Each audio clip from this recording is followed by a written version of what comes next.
Friends, అందరూ ఎలా ఉన్నారు? బాగున్నారా? అని బాగున్నాను ఫ్రెండ్స్. ఇవాళ అయితే తోటకూర పులుసు ఆవు పెట్టి చేస్తే చాలా చాలా బాగుంటుంది. సో నేను తోటకూర తరిగేసుకున్నాను. ఉల్లిపాయలు కూడా ఇలాగే పెద్ద పెద్ద ముక్కలుగా తరుక్కోవాలి, కానీ చిన్న చిన్న ముక్కలు కాదు. ఎందుకంటే ఉడికిపోయాక అవి బాగా సాఫ్ట్గా మెత్తగా అయిపోతాయి కాబట్టి ఇంత పెద్ద పెద్ద ముక్కలు అయితే మనకి అలా ఉండిపోతాయి. అలాగే ఎక్కువ పచ్చిమిరపకాయలు వేసుకున్నాను, పసుపు వేసుకున్నాను, అలాగే కొంచెం కారం వేసేసుకున్నాను. ఇంకా దీనికన్నా ఒక హాఫ్ స్పూన్ కారం వేసుకున్నాను, ఎందుకంటే పచ్చిమిరపకాయలు ఎక్కువ వేసుకున్నాం కాబట్టి ఆ పచ్చిమిరపకాయల కారమే సరిపోతుంది. సో ఇలా నేను దీన్ని ఉడకబెట్టేసుకుంటున్నాను. ఉడకబెట్టేశాక దీన్ని చక్కగా కొంచెం పిండి పెట్టాలి, శనగపిండి పెట్టి ఆవు పెట్టి పోపు వేసుకోవాలి. సో పోపు వేసుకునేటప్పుడు మీకు చూపిస్తాను. తోటకూర ఉడికిపోయిందండి. ఆ తోటకూరకి వచ్చిన నీళ్ళన్నీ ఇందులో వేసేసాను. ఇప్పుడు తోటకూరని మ్యాష్ చేసేసుకున్నాను ఉల్లిపాయలతో పాటు. మీకు ఇందాక చూపించాను కదా, సో అది ఇప్పుడు ఇందులో వేసేసుకోవాలి. ఏదైతే తోటకూర ఉందో అది ఇలా వేసేసుకుని మనం ఇలాగా బాగా మరగనివ్వాలి. ఎందుకంటే పచ్చిమిరపకాయలు అన్నీ వేసేసాం కాబట్టి, పసుపు కారం కూడా వేసేసాం కాబట్టి ఇది బాగా మరగాలండి. మరిగాక మీకు మళ్ళీ చూపిస్తాను. ఇందాక నీళ్లు పోసానని చెప్పాను కదండి, ఆ నీళ్ళల్లో నేను చింతపండు నీళ్లు కూడా వేసేసాను. పిండుకున్నది అది మిస్ అయింది. కొన్ని చింతపండు నీళ్ళేమో దాచుకుంటాను, అందులో శనగపిండి వేస్తానమాట. నేను చెప్పాను కదా శనగపిండి వేసి చేస్తానని. సో ఫస్ట్ అయితే తోటకూర నీళ్ళల్లో చింతపండు నీళ్ళు వేసేసి బాగా మరగనిచ్చాక ఆ తోటకూర మీ ఎదురుగుండా వేస్తాను కదా ఉడకబెట్టినది. ఇప్పుడు నేను శనగపిండి పెట్టేస్తున్నాను. కొంచెం చింతపండు నీళ్ళు ఉంచుకుని అందులో ఈ శనగపిండిని మనం వేసేయాలి. ఇప్పుడు బాగా మరగాలండి. మరిగాక మీకు మళ్ళీ చూపిస్తాను. ఇలాగ నేను శనగపిండి పెట్టేశాను కదండి. ఈ టైంలోనే మనం ఉప్పు వేసేసుకుందాం. తగినంత ఉప్పు వేసుకోవాలి, చూసుకుని వేసుకోండి, రుచికి తగినంత. అలాగే కొంచెం బెల్లం వేసుకోవాలి. అలాగే ఆవాలు, మెంతులు, జీలకర్ర, ఎండుమిరపకాయ చేస్తే వస్తుంది చూసారా పొడి, రోస్టెడ్, అది నేను రీసెంట్గా పంపించాను. అది కూడా వేసేసుకుని ఇలా కలిపేసుకోవాలి. అలాగే కరివేపాకు వేసేసుకోవాలి. ఇప్పుడు బాగా మరగనివ్వాలి. మనం ఆ శనగపిండితో బాగా మనం వేసినవన్నీ బాగా మరిగిపోతే మంచి ఫ్లేవర్ వచ్చేస్తుంది. ఆ తర్వాత మనం పోపు పెట్టేసుకోవచ్చు.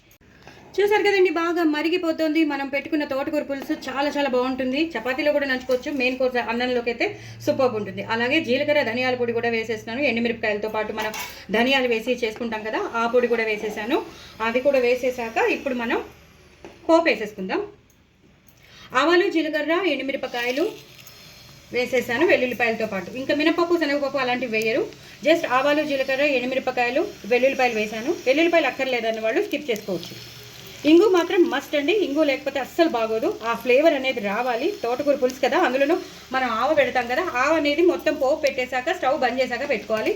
ఇది చూసారు కదా, బాగా వేగిపోతుంది. ఇప్పుడు నేను ఎండుకారం వేస్తాను. ఎప్పుడైనా సరే పులుసుల్లో కానీ పప్పుల్లో కానీ ఇలా ఎండుకారం వేస్తే మంచి ఫ్లేవర్ వచ్చేస్తుంది. ఇలా బాగా వేగిపోయాక ఇప్పుడు నేను దీన్ని మెల్లిగా ట్రాన్స్ఫర్ చేసేసుకుంటాను. చూసారు కదా, ఎంతో బాగా చాలా చాలా టేస్టీగా ఉండే తోటకూర పులుసు మనకి రెడీ అయిపోతుంది. అన్నీ వేసేసాం మనం. ఇప్పుడు లాస్ట్లో కరివేపాకు వేసేసుకుందాం, అలాగే కొత్తిమీర కూడా వేసేసుకుందాం.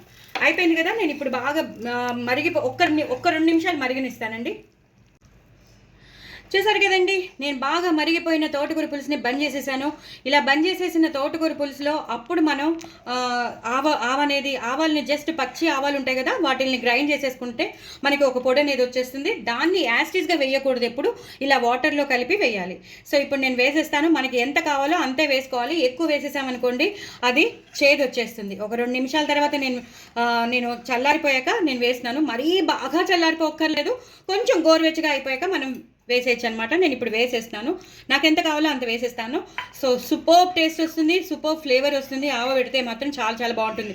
సో తప్పకుండా చేసుకోండి. దాన్ని వెరైటీ తోటకూర పులుసు నాస్టాలజిక్. మన అమ్మమ్మలు, బామ్మలు చేసేవారు ఎక్కువగా పిండి పెట్టి చేసుకుంటే చాలా చాలా బాగుంటుంది. పిండి అంటే ఏం కాదు, శనగపిండి. సో పిల్లలకు కూడా మనం నేర్పుదాం, పాత వంటలన్నీ మనం నేర్పుదాం, వాళ్ళకు కూడా అలవాటు చేద్దాం. నా ఛానల్ మాత్రం సబ్స్క్రైబ్ చేసుకోవడం అసలు మర్చిపోదు. ఆవ వాసన మంచిగా వచ్చేస్తుంది, గుమ్మగుమ్మలాడిపోతుంది. మరి చేసుకోండి, ఎంజాయ్ చేయండి. బాయ్ అండి.